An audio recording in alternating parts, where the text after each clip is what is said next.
Hey guys, what's up? I'm Kimmy Yam and I cover Asian American issues for HuffPost. And I am so stoked to be chatting with our next guest, singer Stephanie Poetri. If you haven't heard of her yet, you will soon. The 19-year-old Indonesian native who recently performed at the Head in the Clouds Festival in LA went viral for her song, I Love You 3000. The track generated more than 55 million streams, and its endearing video captured the hearts of many. Please welcome Stephanie Poetri. Hello. Thank you so much for joining me. Thank you for having. I'm like so excited to just converse. I feel you. We're hair twins, Yes. so we're gonna have a connection. I already know it. I wanted to get right into your single, I Love You 3000. Yes. I know it's a tribute to Avengers Endgame, Yep. which is an interesting theme. So I was wondering if you could go into it and talk about kind of your connection to that film. Yeah. So growing up, my dad was like a huge Marvel fan. He had all the Captain America comics. So when the first like Iron Man came out, he took me straight to the theaters, and basically I grew up like being fully immersed into that Marvel universe. And so actually the song came about where I had already a following on Instagram, and I like to do Q&As and stuff like that. And I decided to do a little Q&A where it was a bit more special, where I asked people to send me a word or a phrase, and I'll make it into a song. And I think Endgame came out the week before that. So a lot of people were saying, I love you 3000. And so I made the chorus super quickly, because you can fit so much in a 50-second story. Right. And when I woke up, everyone asked me to write it into a full song. I did that in like 2 hours, and I Kind of crazy. decided to just record it. Like, so it was like I had no budget. I was like recording the music video with my phone and my sister. Like everything was that. very like That's organic as hell. Yeah, Yes. very organic. I love that. I mean, that doesn't sound like the typical songwriting process where people are like, give me a word, let's do this. So what is that, how do you usually write? So I usually, this is weird, but in the shower, I can't just not do anything. So I like to hum, and usually I come out with like a melody. But with this one, it was like, because I had a Q&A and I just randomly chose a chord progression and, made the chorus. And I think, so basically I wanted it to be about like love, but then I was like, what rhymes with thousand? Husband. Like it took me a while. I was like, what rhymes with thousand? And I found husband, and that's where everything came from. That's awesome. Do you have to be in a particular mindset to write? I know like some artists feel that, they have to write from a place of pain, while others have to write from a place of joy or go back to a certain moment where they were feeling, trauma or something like that. How about you? Yeah, that's a great question. I think everyone differs, but specifically me, it's really random. It's kind of like, so I used to do arts. I used to do visual arts, and there's this thing called art block where like you just draw and it never works out well. That happens to me as well in music, but it's like I just write until something, ends up kind of stands out. But for me, like I live a boring life. Like, I'm single and stuff. So same. Song, right? Like this song was about marriage, and I didn't have a boyfriend. Like I don't have a boyfriend. So I think it all just comes down to like luck. If you're lucky and you write something well, great. But like sometimes, it just doesn't translate well. Are there certain themes in your life or certain events that are particularly inspiring to you when you're writing? I think, maybe the inspiration is just like subconscious, because my dad's from Texas, Houston, and he's the one who taught me how to write songs. He's a music teacher, and he loves country music, and so country music is very much story based. Yes. And so that's where I learn like how to write songs. So a lot of it is actually very like, based on a story, and it always starts with like a setting and stuff like that. And that's my biggest like subconscious inspiration. Interesting. So one thing, I became such a huge fan after I saw the I Love You 3000 video. And everything about it just seems like it's not manufactured. It feels very organic, and it feels like it's a very candid video. So I was wondering if we could talk about if you had kind of a particular vision for that, or you kind of just wanted to showcase just who you were in whatever environment. So a large part of it was because I was on a, but I had no budget actually. It was just like, okay, I have my phone and I have my sister. Let's go out, let's hang out. How we usually do, you know, go bowling, go to the grocery store. We were gonna cook pasta that night, so that's why I was at the grocery store. And I was just like, you know, why not record? Because I didn't want to have to sing in the music video. I just wanted everything to be like as if it was a guy going on a date with me, kind of. So, you know, because I'm like trying to find someone. So if anyone like, but yeah, I was just like, Solid shout out there. Let's go, guys. tweet me. Just call to action right here. Yeah. But yeah, it was all kind of like just because I wanted it to be organic as well and show people like, you know, this is what it's like to hang out with me. And yeah, I edited it myself, and it took a little bit longer than I was hoping, but I think it ended up being what I wanted to be. So Yeah, it's super dope. And I know that a lot of fans have been kind of making their own oh versions. my god, yes, I love watching their like they would tweet me and they would be like, hey, I was hanging out with my boyfriend today. Look what I made. And it's like just a version of my music video, but with them. And I was like, yes, this is exactly what I wanted. That's awesome. Yeah. Do you have any like most memorable ones that Oh you'd like my to shout gosh. out? Yeah. Honestly, oh my gosh, like my favorite ones are when they would do like their K-pop like bias. So like people would like idolize this one person and they would make a video as if they were on a date using my song, and I was like, yes, girl, go for it. Like, Oh, I love live your that. dreams. Do you have a K-pop boo? Do you have a K-pop? Oh my bias? gosh, yeah, I keep changing bias like every time someone comes and like so, but I grew up like being into GOT7, so shout out GOT7. So also last month you performed at the Head in the Clouds festival. Yes. Was this your first time playing in the US? In a stage like that, yeah. Yeah. It was actually my first time performing at a festival ever. Wow. So that was it must have been crazy. yeah. Yeah, I was That's like, a crazy yeah. first timer like Exactly. experience. yeah, and you know, I came in thinking, oh my god, no one's gonna know me. I'm gonna be like so like annoying on stage, but everyone was so nice and they're so supportive. And there was like a little crowd in the back I saw where they knew my song, like they were probably Indonesian and you know like came and just to support like the other artists, but they recognized my song, and it was amazing just to like see people enjoy it. I think that's what I want. I want people to like be happy listening to my song, and even those who didn't know seem to, you know, kind of groove a little bit. So I was like, yeah. Yeah. I mean, was it scary at all? Because that was kind of like an enormous festival. Yeah. Like, Whoa. yeah. Wasn't like a baby little thing. Yeah. it was 24 like something thousand. Yeah. I was definitely nervous. But I think my excitement kind of, you know, came through a little bit more. I was definitely like shaking everything because, you know, this is a moment in my life that I will never forget. But Yeah. I think ultimately I was proud nonetheless, and I think I'm just gonna try to be more like not as nervous next time, but still have that excitement. Right. And just like enjoy the moment. Yeah, exactly. I feel you. You have art and performance in your blood, and you just mentioned that, you know, your dad's a music teacher, your mom is like actually like a superstar. Yeah, a little bit. So has she given you any tips in your career? Yeah, oh my gosh. So here's a tip I have for everyone as well in any kind of career.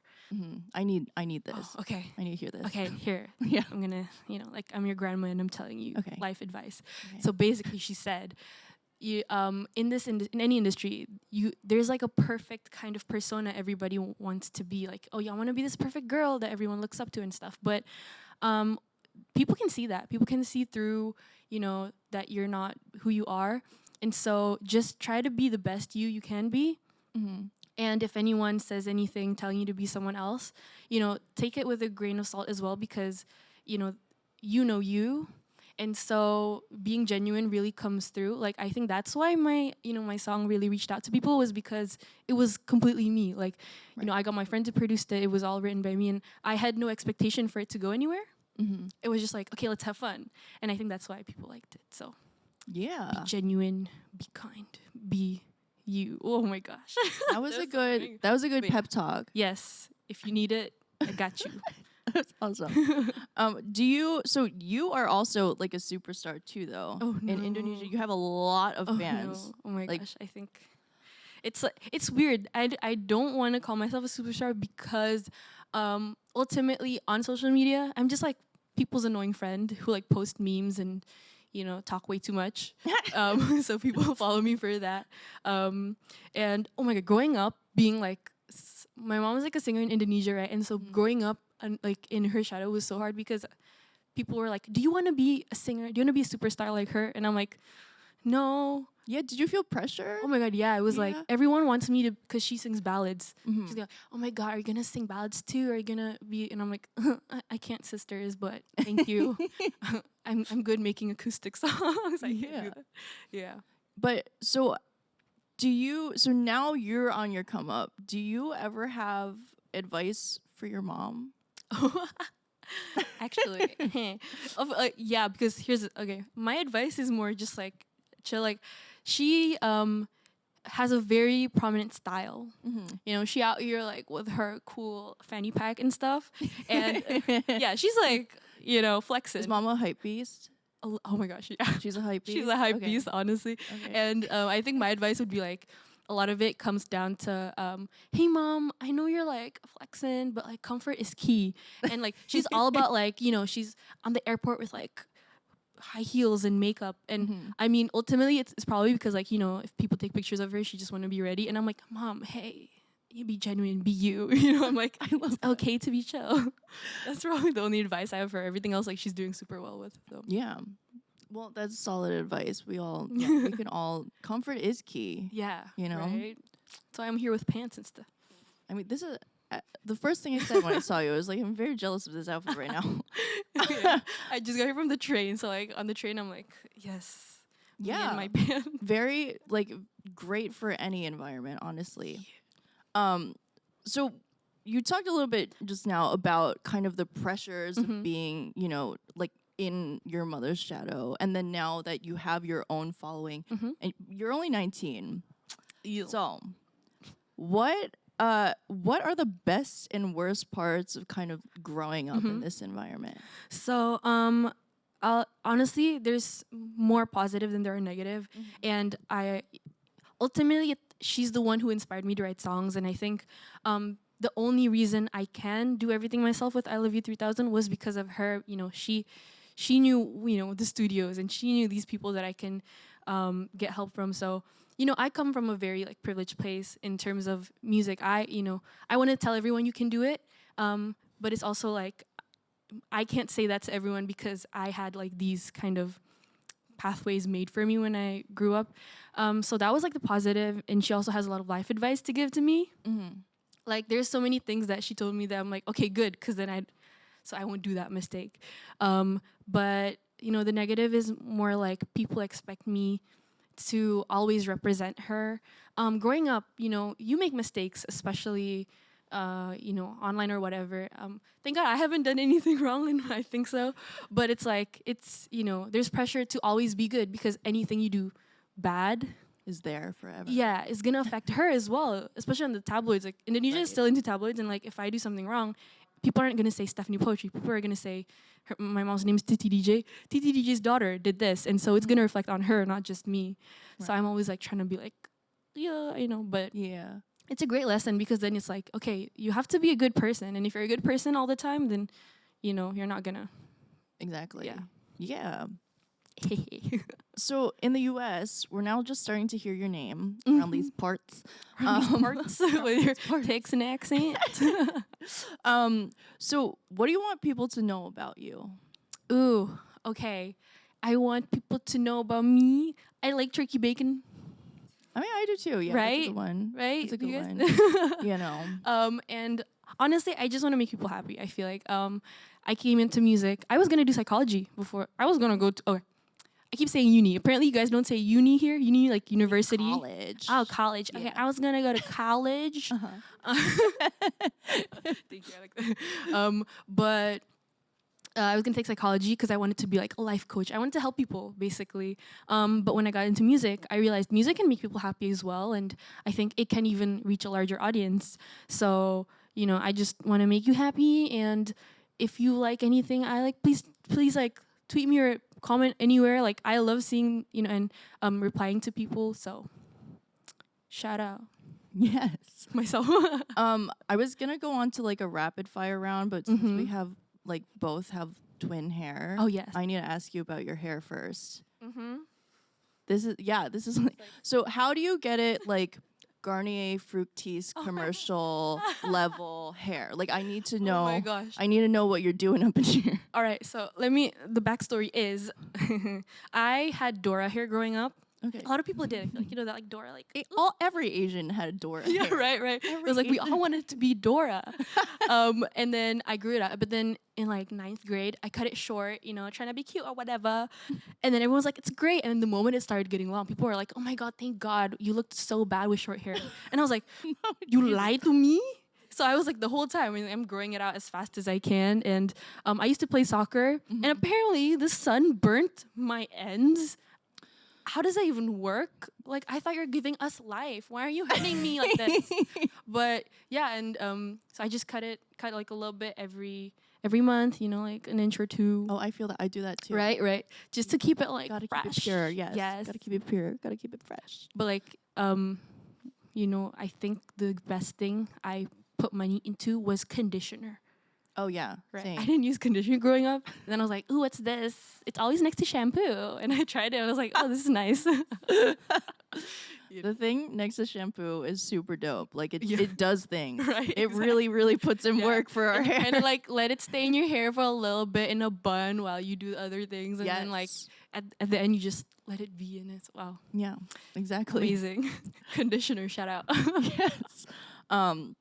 This was not sponsored by Big Conditioner. Oh. It really wasn't. Anyway, so I'm gonna move on to a little rapid fire round. So I'm just gonna like say something. You tell me like the first thing that comes to your mind. Okay. Turkey bacon. Okay. Oh, we haven't started. Okay, sorry. Okay. Best Asian noodle dish. Asian noodle pho. Oh hell yeah! Okay, if Right? you said anything else, I was gonna. Ramen is really good though. Like, oh my God, Indonesian Pho ramen. is better. Pho is better. Okay. Indomie. Okay. Best breakup song. Oh, we are never ever getting back together. Is that the name of the song? What's the name of the song? I don't. We are never I ever think getting it back. is. Yeah. I Favorite just sang book. it. Favorite what? Favorite book. Oh, book. Oh, the subtle art of not, and I'm not gonna say that. Oh, but you not know that one. Bleep a bleep. Yes. Yeah. I know what you're It talking helped about. me a little bit to figure out, because when I was doing my gap year, basically I gave too many so now I'm like trying to not to give a Okay. Yeah. Oh, The subtle that's my art way of of not censoring. giving an F. Your go-to comfort food. Oh, turkey bacon. There we go. Always. Today's sponsored by. Celebrity crush. Oh my gosh, Sebastian Stan. You feel me, girl? I feel you. I feel you. Anyone feel me? And finally, your music role model. Oh my gosh. Okay, right now it's Jeremy Zucker.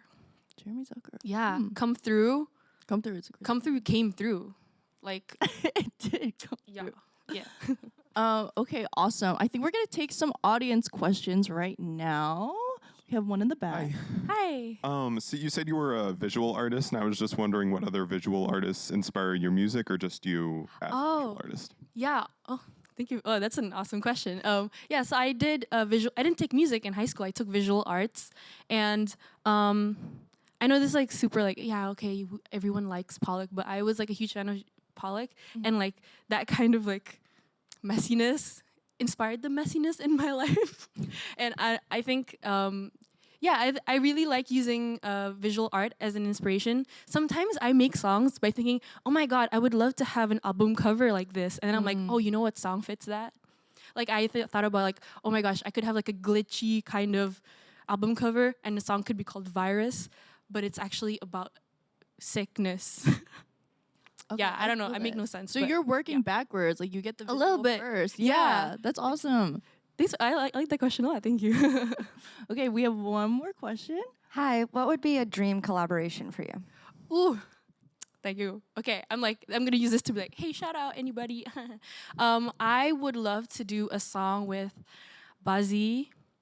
Like, oh my gosh, I saw him perform in Jakarta once, and that was crazy. everyone was singing along. And my like dream, maybe like Ed Sheeran. That's like my like one day. Ed Sheeran's like amazing. Even before he had his first album, my sister found him on the internet when he still had EPs, and so we listened to that. And then like, now he's like the greatest singer on earth. So I'm like, So you're like a day one with Ed Sheeran. a little bit by accident because of my sister. So hey, thanks for that. Shout out, sister. Shout out, sister.